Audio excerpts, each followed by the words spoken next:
the expansion of the Islamic empire is a proof for Islam. I believe it's miraculous, if anything, that this happened. Then why did it stop at Europe's borders, so to speak? If it was a miraculous expansion, it stopped because of it wasn't successful there. It wasn't. It stopped. It couldn't go further. The Byzantine. Don't you find that hilarious? I mean, think about this. Muhammad comes out and he says, "Hey, if you all join me, we're going to go around. We're going to take everyone's stuff. Allah says you can do them. We're going to do all this stuff if you just join me and fight for me." And then everyone says, "Oh, well, great. Let's fight for him." And plus, God is on our side when we're going around subjugating. And so Islam expands rapidly. And so Hijab's, look how rapidly it expanded. Well, why did it stop at Europe? Well, it didn't work there. Allah's not God in Europe. Jesus is God in Europe, so Allah is just powerless when he got to Europe. He couldn't do it. It's so strange. I mean, it is such a simple question in response to this argument. And it looks like this is not something that Mohammed Hijab just made up on the spot. It is something that he actually thinks. It looks like this is something that this is an opinion that he holds. He thinks this is actually a miracle and a sign that Islam is true because of the surprising expansion of the Arabs and of Islam, which is, by the way, really not that surprising. Apparently, his argument, his assumption about this matter is so weak, he didn't even think just one little tiny step further. I mean, Jordan Peterson just asks one counter question. Well, if it was so miraculous, why did it then stop at Europe's border? And he's like, I don't know. I've never thought about that. Excellent question. Very deep question. I never thought. Let me quote the Quran. والله الذي لا إله إلا هو عالم الغيب والشهادة هو الرحمن الرحيم سبحان الله عما يشركون. Why approach the answer to my question in that manner? I don't understand the language. What purpose does that serve in a discussion with someone like me? How do you know when that's appropriate and when it's not? Then he brought up a very, very silly argument and said that Muhammad is prophesied in Isaiah 42. We point to Isaiah 42:11, where that indicates a new prophet that's going to come, even specifies the region. It says it will be sent to the people of Kedar. No, it doesn't. It merely says, let the wilderness and its cities raise their voices, the settlements which Kedar inhabits. Let the inhabitants of Selah sing aloud. Let them shout for joy from the tops of the mountains. It nowhere talks about a prophet sent to Kedar. This is only Mohammed Hijab's very bad interpretation of the verses. Kedar was the son of Ishmael, or the Arabs. And in fact, the name of a mountain in Medina, which is present-day Saudi Arabia, is mentioned, which is the Mount of Selah. He makes references to the locations of Selah and Kedar in Isaiah 42. But just because the Kedarites are supposed to be Arabs who are far up there, because Arabs were a vast variety of tribes scattered all throughout the Middle East. And because Selah, which is up here, also happens to share the name of a Selah that is down here, he makes this about Muhammad. Unfortunately, the prophecy in Isaiah 42 does not fit the description of Muhammad at all. It talks about a servant who will come and who will not stop until he has brought justice upon the entire world. That clearly did not happen with Muhammad. This has been debunked many, many times, including by me and others. At some point, Mohammed Hijab began to recite the Quran, and that was very awkward. I had to cringe very, very hard. The Quran says, وَاللَّهُ الَّذِي لَا إِلَهَ إِلَّا هُ. And Jordan Peterson's response was just funny. You sang those verses or chanted them. I don't understand the language. Then you translated them. Why approach the answer to my question in that manner? What purpose does that serve in a discussion with someone like me? How do you know when that's appropriate and when it's not? Why did that make you smile? Mohammed Hijab's explanation as to why he recites the Quran like this to him in this context where Jordan Peterson will not understand anything anyway is that he wants to share the glory and the experience, full experience of the revelation of Allah with Jordan Peterson. The issue is, what he doesn't understand is that it doesn't really matter. People will not be impressed by this, and his recitation doesn't even sound good. Subhanallah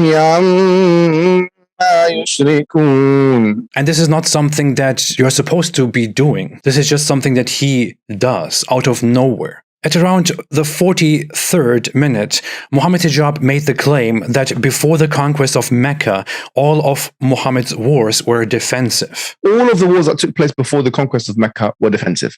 This is only half true. Muhammad and his people engaged in a lot of raids and provocations before the conquest of Mecca. The first war that happened between the Meccan polytheists and Muhammad and the Muslims is a war that the Muslims anticipated, but that they also provoked. It is also understandable that Muhammad's wars in the Medinan time at the beginnings were mostly defensive, because Muhammad was not a big ruler who had accomplished a lot. Afterwards, however, he fought a lot of conquests, he fought a lot of wars that could have been resolved in different ways. Even the defensive wars could have been resolved in many different ways. And none of this takes away from the fact that he destroyed and exiled tribes, that he sent his people to conquer, and that Islam exploded, especially after Muhammad's death, and rapidly conquered large areas. What I find very funny is that Mohammed Hijab makes the strange claim that the Arab conquests such a vast amount of land in a short time, as the underdeveloped people that they are, is actually a miracle for Islam, because people couldn't have done that otherwise. I see that the expansion of the Islamic empire is a proof for Islam. I believe it's miraculous, if anything, that this happened. Then why did it stop at Europe's borders, so to speak, if it was a miraculous expansion? Yeah, it stopped out because of it wasn't successful there. It stopped where it couldn't go further. The Byzantine Empire and the Persians were plagued by nomadic tribes all the time. Nomadic tribes from the north, from the east, from the south, plagued the Eastern Roman Empire and the Persians for centuries. Islam's expansion happened at a time where both the Byzantines and the Persians were very exhausted. And in fact, an expert on this matter, Dr. Robert Hoyland, in his book which concerns itself with the expansion of Islam, makes the point that Islamic conquests, especially the initial conquests, are a little bit misrepresented because they were not all conquests under one banner. They were conquests under different Arabian forces, which later came together under one banner, the banner of Islam. Moreover, the Mongols that were relatively underdeveloped and that had nothing, that were simply up there in the north in the steppes,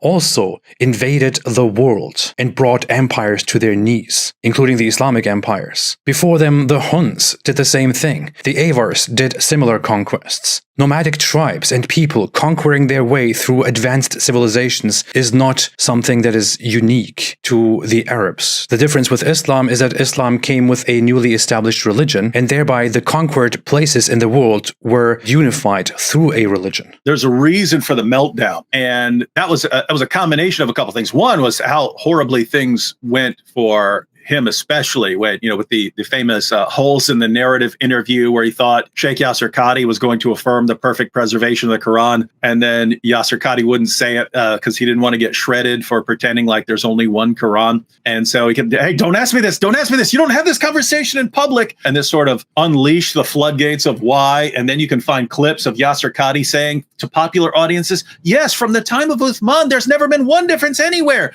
And then you catch him in his lectures that are made for what he calls students of knowledge, which means not popular level Muslims, people who are actually studying this stuff and are going to find out what everyone else is lying about. He starts talking about, yes, and if you go to different parts of the Muslim world, you find different Qurans with different letters, different words. Yes, that's true. And of course, tries to explain why that is. It basically unleashed the floodgates in terms of lots of Muslims started saying, wait, you told me all my life, every day of my life, perfect preservation right down to the letter. And now I'm finding out it was a lie, and all of you guys know it's a lie, and you're lying to me anyway. If you guys lied to me about that, what else have you been lying to me about? And all of a sudden people start sending messages, hey, this is causing me doubts, this is causing me doubts. And what doubts, men? Right? And so notice it's, there's this coming tsunami of apostasy. It's already started. What are we going to do? And the community's panicking. What are they trained to do? They're trained as a community. They're not going to do anything about it. They're trained to just promote their heroes, right? Our hero, whoever our hero happens to be, our hero, whether that's Zakir Naik, if you're old school, or one of the new guys, Ali Dawah, Mohammed Hijab, Hakikachu, something like that. Those are the guys who are going to fix this for us, right? We can just get all these other people like Bart Ehrman and Jordan Peterson and Logan Paul and Joe Rogan, if we could just get them to let us on their platforms to help us do our dawah, so they can become our dawah megaphones, then we can reach a bunch of new people, and then that'll help us win a bunch of new Muslims, and then we'll all feel good about our religion again. If we could just get Jordan Peterson to weep, oh, that will save Islam. Guys, nothing is going to save Islam here. Nothing. Give it up.